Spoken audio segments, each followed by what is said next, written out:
Much of our cultural programming is to stay calladita, Yes. to be humble, to not know how to own your accomplishments. There is fear around being visible, but also being their unapologetic self. Put all of the pieces of who you are as a woman and put that into a brand that's magnetic. What I think is a fear for a lot of people is the fear of being judged. Yes. Maybe I'm going to get trolled. Maybe I'm going to get nasty comments. How do we internalize those things don't actually mean anything about ourselves? You are going to attract the people that you want to be in your life, whether or not you show up perfectly. So you might as well just show up as yourself. Cristina, welcome to Yo Quiero Dinero. It is so exciting to have you here. Thank you so much for having me. I am a fan. I listen to it almost every single morning. So it's an honor to be a part of this podcast. Thank you so much. Let's start off with an intro. Tell us about who you are and what you do. I am Cristina Olivarez. I am an award-winning visibility and leadership coach, TEDx speaker, and founder and CEO of the Social Butterfly Gal and Hustle and Socialize. But before that, I was born and raised down on the Texas, US-Mexico border in the region called the Rio Grande Valley. I am an only child. I'm third generation Mexican American. And all my life, I wanted to be a news reporter. I had this passion and love for broadcast television. And of course, I never saw people on screen who looked like me. Even though, yes, there's like Telemundo and Univision, when it came to actual broadcast television, there was often not that many Latinas that were on air. And because I'm from the border, you would think that that wouldn't be the case, but unfortunately that was. And so I really gravitated towards public speaking and being extremely visible in my own right, which was using my parents' camcorder to record videos and interview my stuffed animals. And so I knew, like, right at the young age, I was ready to go and become this news reporter. I went to Texas State University, which is a university in Central Texas. It's right in between San Antonio and Austin. And I quickly just got immersed in the broadcast world. I had my own student-run TV show called La Bella Vida, which you could still find it on YouTube now.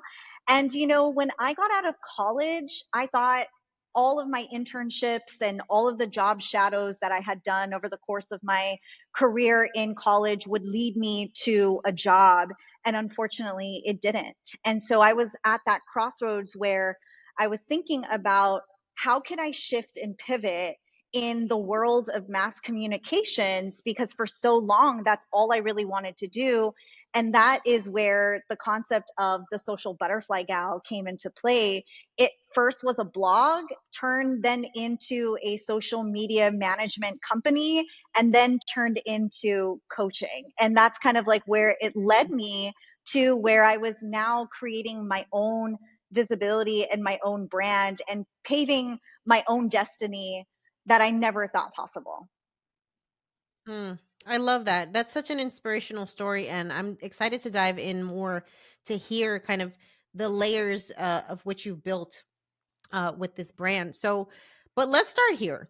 I feel like a recurring theme that I hear often, especially with Latinas, is that much of our cultural programming is to stay calladita, Yes. is to not brag, is to not know how to own your accomplishments, to be humble, and that flies in the face of what you represent.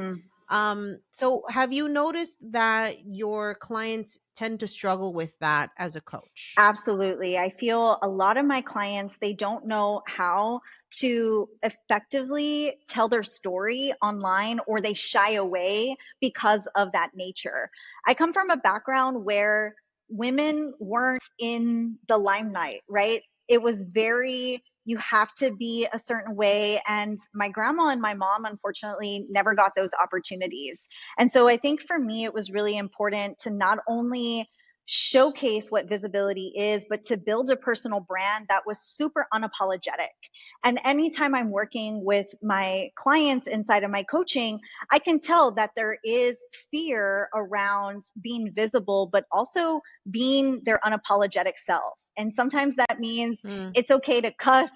It's okay to show bits and pieces of yourself. It's okay to, um, put all of the pieces of who you are as a woman from your childhood to your teenage years to who you are as a young adult and put that into a brand that's magnetic. And I think that that's one of the things that I really took to heart is I never wanted to be a part of the status quo. I never wanted to fall in line with what I was told to do. And I think that that's what's made me so magnetic to other people, that they want to be a part of this world. And they also want to do the exact same thing for them, as if I give them permission to be visible in their own way. yeah. I think that's it's a powerful mindset shift that's required because many of us are programmed to think that like by speaking about our accomplishments or even the vulnerabilities that opens us up to, what I think is a fear for a lot of people is the fear of being judged, Yes. right? Of just like, what does it mean about me if like I've been through this and people know about it? So what do you say to folks that have like this paralyzing fear, especially of showing up, let's say like on social media, and maybe I'm going to get trolled, maybe I'm going to get nasty comments. Like how do we internalize that, those things don't actually mean anything about ourselves? I've been experiencing like a deep mindset shift around vulnerability because I celebrated 10 years in business this year. And to be fully transparent, this has probably been one of my hardest years in business. And I had Mm, to allow myself to not just be okay with being vulnerable online and how to show up, but also try to not let the fear of being judged for sharing my story of how I'm leading myself through a tumultuous time. And there always is going to be trolls. There's always going to be people who might perceive you a certain way. But I think at the end of the day, I know my truth. I know what I'm experiencing, and this is my lived experience. And if I can communicate that effectively, but also show my audience and my potential clients how I'm leading myself through a very hard time, whether it's financially, emotionally, spiritually, physically, it's going to change the game because now they get to see a different side and a different layer of me. And social media and being visible has always been, you have to show up kind of this perfectionist way. I think there's a lot of this mindset of, well, I have to share the wins, I have to share the accomplishments, I can't let my guard down. And one thing that I know mhm, to be true is you are going to attract the people that you want to be in your life, whether or not you show up perfectly. So you might as well just show up as yourself. And I think that that's something that mhm. I've had to learn a lot this year as I navigate any type of hardship, but also how am I leading my way for my clients to understand that it is okay to be a little bit vulnerable, and who cares if people judge you or perceive you. At the end of the day, it's if you're being true to your highest self. Yeah. I think people are definitely craving a more authentic experience with folks in general, right?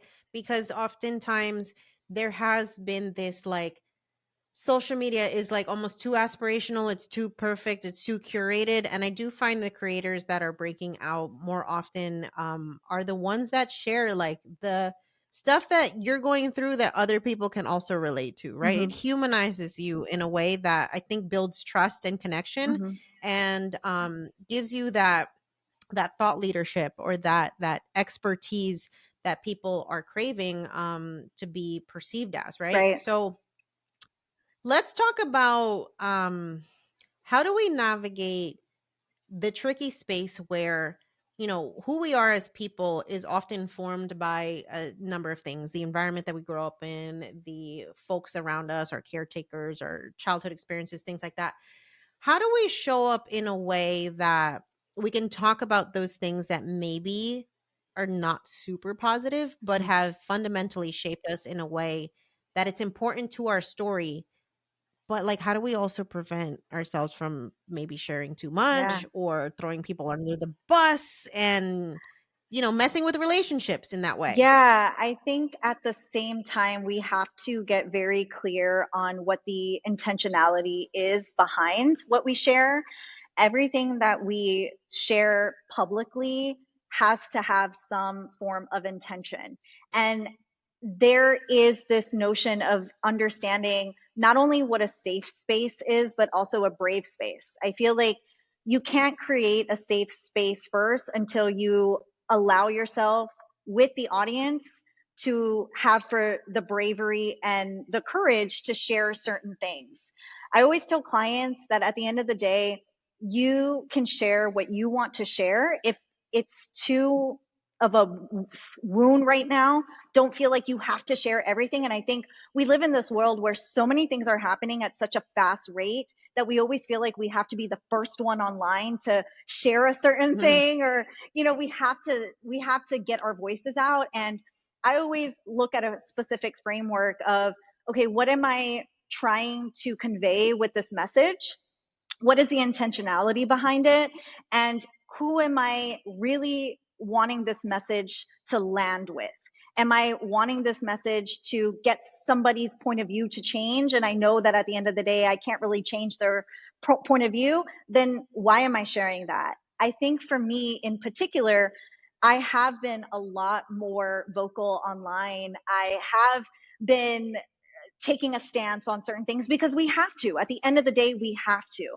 And I know that it's scary. I remember when I finally got this big corporation to sponsor my conference, and I was really nervous about taking a stand. But at the end of the day, these are the communities that I serve. And if they do not align with my values and what I stand for, then they don't need to be a part of my brand. And I think that that's something we Mm. have to think about as we become more visible, as Latinas are now getting their own microphone and using their own voice. At the end of the day, at our fingertips, we have the capabilities of sharing our voices. And I think that that's something that we have to recognize within ourselves is understanding, like, I can't change what people think about me, but I know at the end of the day, I have my voice and it matters, and I need to share my voice. Mm.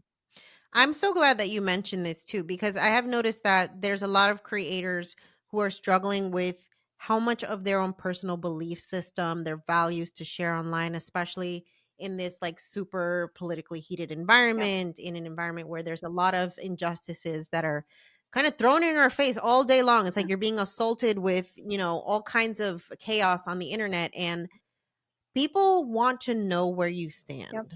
I think if you're going to have a community that really trusts you and that feels like they are in a genuine relationship with you, I think it is an imperative thing for you to be straightforward about who you are and what you represent and kind of let people make that decision instead of you trying to be something for everybody, Absolutely. and you end up actually just diluting your value as an influencer, if you will, because you stand for nothing essentially. Exactly. I noticed that a lot with certain creators is there is this notion of I need to be my voice needs to be for everybody, and not getting really clear on their mission, their values, their belief systems, why they share what they share, why they're serving specific people.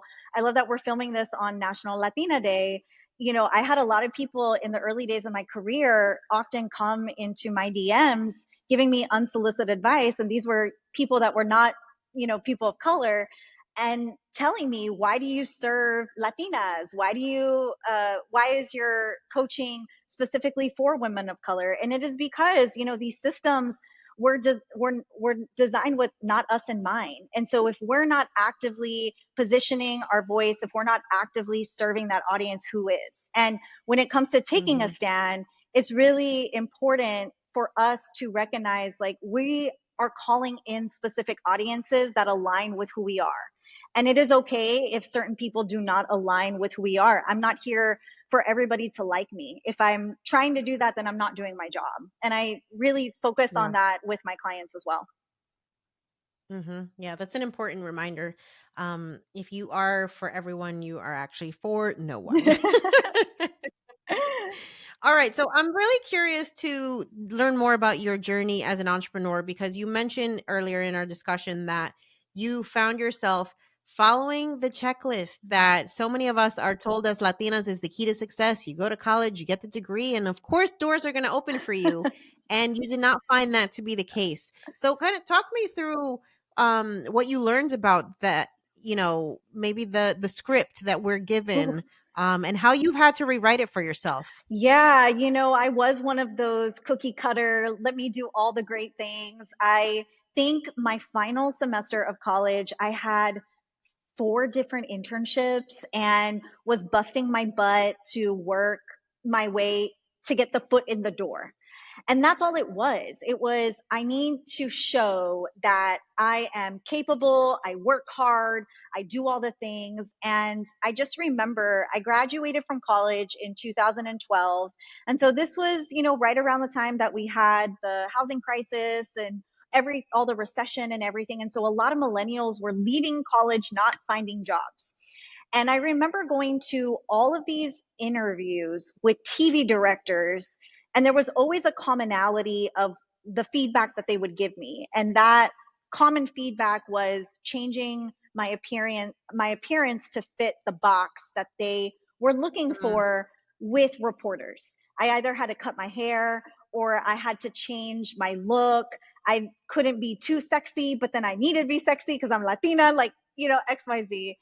And when I got rejected from one of the lifestyle shows here, that was my final TV interview. I think I did up to 15 throughout the different region in Texas.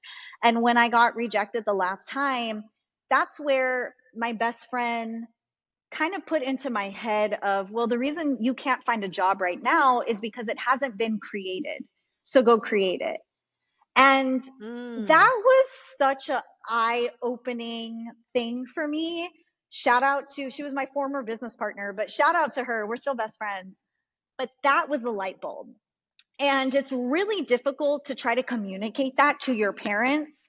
I'm very fortunate. I'm super fortunate that I had very supportive parents that no matter what, at the end of the day, they were like, Mijita, whatever you need, like, we're here to support you. They might not understand it. Like, they have no idea what I was doing in social media, but they were so supportive that they would share my stuff on Facebook. They would share with their friends. And I think that is something that I'm truly privileged and honored to have had, because I know for other Latinas, that's not the case.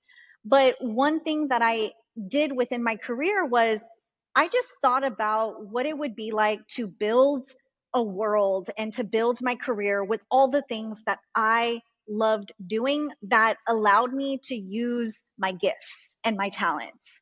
And that is something that is really hard to do when it doesn't exist, because there Mhm. is no roadmap. There is no, oh, I'm going to be a social media manager. At that time there was no social media managers. That was something that we were seeing, and so it was trial by error. But I knew that I was meant for more. And that was the light that kind of just kept shining every step of the way. And I wasn't afraid of failing. I think that failing Mm. allowed me to see what not to do and what to do. And I allowed myself to pivot and shift as I was pivoting and shifting, and as the audience was pivoting and shifting as well. So in the course of 10 years, Mhm. I've had 6 different business models. I've hit specific Wow. milestones. And I think that my perseverance and the ganas that I had to keep going is something that truly resonates with a lot of people as well. Hmm. Let's talk about those pivots, right? Because that it's very contrary to how we're programmed in our society, where you're supposed to figure out what you want to do with your life by the time you're 18. You go and study that, hopefully, and you do that for the rest of your life. So, how have you been able to give yourself permission to pivot? And also, like, how do you follow the trends, or like just keep a pulse on how your world is evolving so that you don't go stale, because that's a thing that can happen as an entrepreneur. I understand that as women, we are always evolving. And I'm not the same person that I was when I was 24 when I started. I'm 34 now. And so I think one of the things that has kept me to understand is this illusion of being okay with losing myself. Because if I can lose myself over and over again, if I can find myself over again, I'm meeting myself where I'm at right now at this age and time. And I think that that has been so just amazing for me as a human and as a woman to be okay with, hey, this is not working right now. I need to shift and pivot. I'm in that season right now. I'm thinking about motherhood, right? And having your story as well be very visible has allowed me to think about what motherhood is going to look like in my late 30s, early 40s. And I think that has been the case with all the different business models that I've had, because keeping a pulse on trends when the industry is shifting is probably one of the hardest things that you could do, especially now Hmm. where AI is coming into the play, where business cycles are shifting, the audience and their buying habits is shifting. You really have to stay on top of it. I do a lot of data collection, a lot of listening. I'm always creating opportunities where I get to talk to my audience and really listen to the needs. And also, my audience is always going to continue to evolve as I evolve. And so I have to be okay with knowing that, hey, I I'm in this for the long haul. There's no plan B. My business is my business. That's kind of the one, I guess, common factor is I am meant to do this for the rest of my life, but the mode and the formats that I get to do it in can always shift and change as I continue to get older. And I think that's where I've had to be okay with, hey, maybe this is not going to look like the same as I am entering my mid 30s, and that's okay. And I think that Hmm. has been Yeah. the one thing that I've allowed myself to explore upon. It's that curiosity. Yeah. Mm. Yeah, that's it. I love the perpetual student energy of just like you're willing to continuously learn, continuously try new things, and not be so married to the idea of like how you think this is supposed to go, and just let your curiosity lead. That has served me well, and I think that that is how we can embrace the uncertainty that is entrepreneurship, right? Because you, like you said, you created a career that didn't exist, and we're always evolving just as a society, so you have to be kind of okay with just perpetual evolution. Mm-hmm. That's kind of the name of the game. Yeah, Right? and I think too, it's if you have to be okay with being uncomfortable. That's something that I was very close-minded when I started my business. You know, like I said, I'm Mm, from the border. So in the border, like in the Rio Grande Valley, there is this like one way. I could have easily been a statistic. And I think that experiencing the world and experiencing like different opportunities has allowed me to open my mind. But I'm also on the camp of I need to continue to evolve, because if I don't, then I'm dead. You know, that's growth. mm, And when you have that mindset, it allows for you to shift and pivot and still have sustainability and longevity. Because I feel, mhm, as so many of us, we want those quick wins. We want to hit the 6, 7 figures. We want to do this right now. And I've always laughed and said, I'm not here to have the quick wins. I'm here to, at the end of whenever this ends, to know that I left a legacy, to know that I've changed people's lives, and to make sure that I'm leaving the world better than I did when I came into this world. And that has made mm, me remember my why, and also um, focus on continuing to evolve. mhm, yeah. So, one of the legacies that you have already cemented for yourself, and one of the ways that have heard about your name so often, is this Hustle and Socialize conference. Mhm. So, can you tell us the origin story of this and how it's evolved and what it means and who it serves? I was 26 at the time, and I live in San Antonio, Texas. You would automatically think that San Antonio is predominantly Hispanic. And so Right. when I was going to all of these networking events and communities that were for women in business, I was often the only Latina in the room. And Wow. just it just blew my mind, because I know that there were other people that looked like me, but I never could find them. And then on top of that, I was always the young person in the room, especially when you're out of college, you're not taken seriously as a business owner. And so there was one time where I just got super frustrated and I had just left a networking event and I went on Facebook and I said, where are the Latinas? Like, where are we? I know that we are out there. And I had a slew of comments like, we need something, we need something. And that's when the wheels started turning about a conference. There was no conference in San Antonio that was specifically designed for Latinas and women of color. Of course, there was national conferences that would come to San Antonio and conventions, but there wasn't anything that was homegrown for San Antonio. So it started off as myself and my business partner, my best friend, who I mentioned earlier. We came together and she had all this experience doing events in New York in college. So she said, Christina, I'll help you. Let's, create Hustle and Socialize. So this was specifically a entrepreneurship conference for women who were really looking to gain the necessary knowledge and skills in their business and business development. We launched it in 2018 and we brought together over 120 women to come to San Antonio. It was a local event and it stayed local for about 2 years until the pandemic happened. And that's where we Mm, transitioned. And because we went virtual, it opened the doors wide open to a more national audience, a more Texas based audience. And then in 2022, my best friend made the decision to leave the company so she could run for office. She ran for Congress mm, as she was the first Latina Democratic nominee in our hometown in the Valley. So after she made the decision, I had to decide if I wanted to keep this event going. And I did. I ended up buying her out and going through an acquisition and brought it to my own brand, and it's evolved time after time. I'm currently in a new iteration as the conference and event industry is shifting.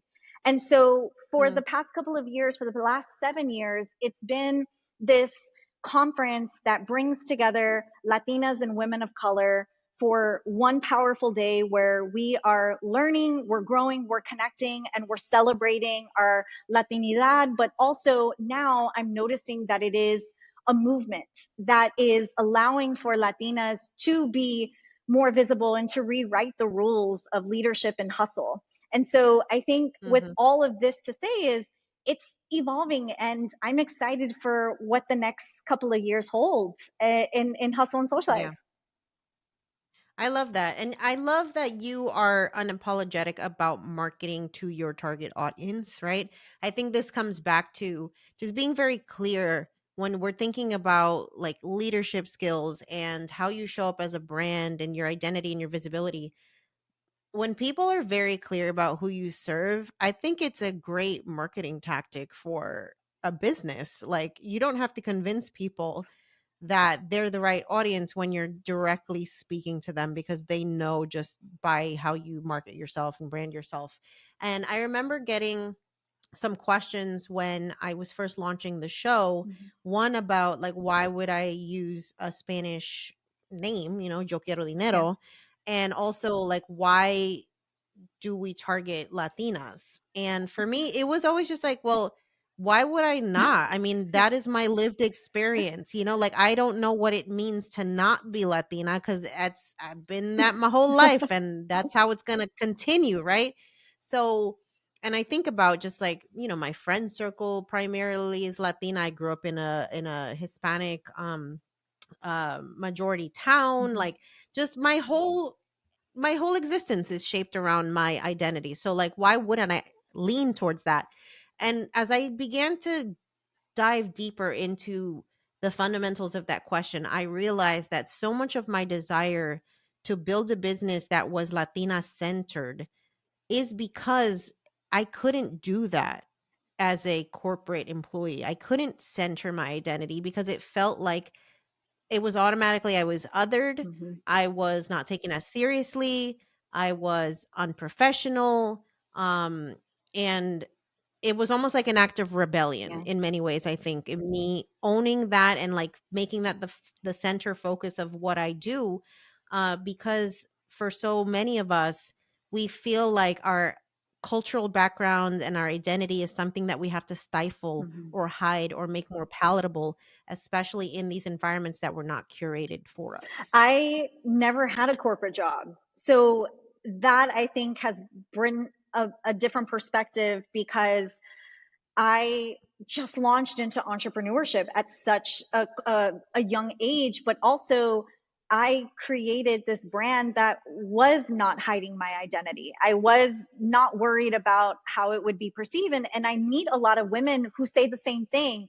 You know, I was in corporate and I couldn't wear my hoop earrings, or I had to wear a certain clothing style. And I always think back to like, that's what the news business was trying to make me do, which is why it Mm, was an act of rebellion. And not only that, I think my visibility is very revolutionary, which is what I feel other people feel as well. And same situation, you know, I being around uh, a Hispanic household and just, you know, seeing how we are perceived in this country and in the world, that was a no brainer to me as to why I needed to center Latinas and women of color as well. Is we don't have these opportunities. A lot of us didn't really mm, get the stages or didn't have those clear leadership roles or even somebody mentoring them. I hear from so many yeah. Latinas where they don't know where to go because no one is mentoring them. And then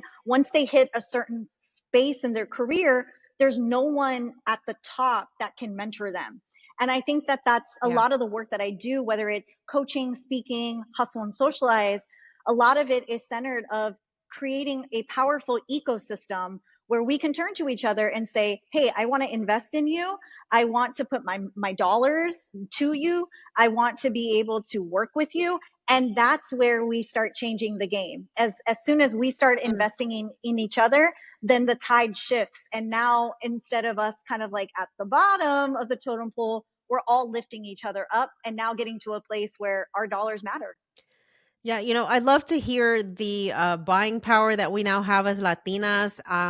People have come to realize that we are the driving force for the future of the economy here in the United States. And I like to think that folks like you and I, we already knew this Yeah. because we come from this community, right? So we have a level of expertise of what it is to understand our community in a way that like these big marketing research firms just don't have because they don't have the representation that they need in order to make educated decisions. So I like to believe that we're pioneers in Agreed. what we do. 100%. Yes. Yes, I love it. Christina, so for women who are listening to this podcast right now who are thinking to themselves, you know what? I am ready to start showing up as a leader. I'm ready to start being more visible. I'm ready to take the first step.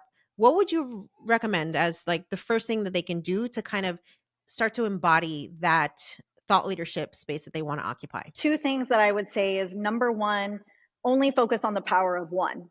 You only need one person to hear your message and to believe in what you do that creates the ripple effect after that. So always start thinking about how your content is just going to focus on one person. I feel we get really bogged down with followers and views and all the numbers and the tactical things about the algorithm or anything that has with social media involved. And I would say like start by introducing yourself onto your Instagram stories. If you've never been on camera before, if you've always been behind the scenes, take that first step. It doesn't have to be a crazy 2 minute, 3 minute video, but take that first step and introduce yourself to your audience and start asking for conversation starters to happen. But always focus on the power of one because all it takes is that one person to believe in the work that you're doing. And then all of a sudden, they just start telling other people. And now you have a brand that is creating those ripple effects. I love that advice. Christina, for folks that want to find out more about you, the Social Butterfly Gal, the Hustle and Socialize Conference, where can we find you? I am primarily on Instagram, so you can connect with me on both of my Instagram platforms at the Social Butterfly Gal and at Hustle and Socialize. I've also launched my podcast called Unapologetically Visible. You can find it on Apple, Spotify, and YouTube. It's a personal branding, visibility, and leadership podcast for Latinas and women of color. And then, of course, you can always subscribe to my newsletter on my website, thesocialbutterflygal.net. Amazing. We're going to make sure to link all of those resources in the episode show notes, and make sure that if you're curious about how you can embody leadership and really become more visible, check out Christina's coaching offers and follow her across social media platforms. Christina, thank you so much for sharing your expertise, for taking the time to pour into the YQD community, and for being a very, very powerful, visible reminder of how badass we can be as mujeres here in the entrepreneurship space, and just the impact that we can have. Thank you so much.